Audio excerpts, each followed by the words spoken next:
second stage of an Israel-Hamas prisoner swap was completed Sunday as Israel released 550 Palestinian prisoners into the Palestinian territories in Jordan.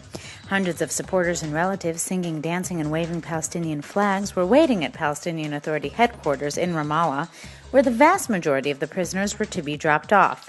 A spokesman for the Hamas armed wing told a news conference in Gaza City that Sunday's release completed the prisoner exchange, whereby Israel freed a total of 1,027 Palestinian prisoners in return for a soldier held captive in Gaza for more than 5 years. Syria signed a protocol on Monday to allow in monitors, part of an Arab peace plan that aims to end a 9-month crackdown on protests against President Bashar Assad's rule. A witness saw Syrian Deputy Foreign Minister Faisal Mekdad sign the protocol at the Arab League headquarters in Cairo, and a League diplomat confirmed it had been inked. Syria had stalled for weeks over signing the protocol on monitors, although it had agreed to other parts of the plan. The League suspended Syria from the pan-Arab body and announced sanctions against Damascus. Israel will boost its long-arm strategic capabilities with the reinstatement of one of its Dolphin-class submarines that underwent an unprecedented structural overhaul. The submarine, one of 3 currently in the Navy, arrived in Israel in 1999 and is the first to undergo the midlife renovation. The Israeli submarines, which were purchased from Germany, have an expected lifespan of 30 years.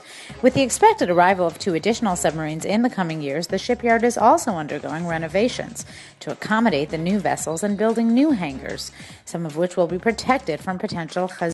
Israel has offered to export natural gas to India. Negotiations for the gas deal are set to intensify when India's foreign minister visits Israel in January. The offer was said to be made by Finance Minister Yuval Steinitz during his visit to India last week. India has since announced its intention to conduct further research on the possibility of a gas deal and may soon send a delegation to meet with officials in the Prime Minister's office, the Finance Ministry, and the Energy and Water Ministry. Recent discoveries of gas in the Leviathan and Tamar fields have the potential to turn Israel into an important player in the natural gas industry. Estimates show that Leviathan has some 16 trillion cubic feet of gas, worth over $160 billion. Tamar has an estimated 8 trillion cubic feet of gas, and production will begin in 2013. The Cabinet approved on Sunday recommendations of the Trachtenberg Committee on Socioeconomic Change to reduce the cost of living in Israel.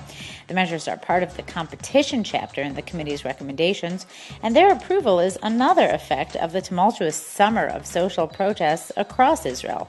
Despite the approval, decisions on some of the committee's central recommendations, such as a reduction in the defense budget, implementing free and compulsory education for children aged 3 to 4, and measures related to the employment Arab and ultra-Orthodox Jews, will be discussed at a later date.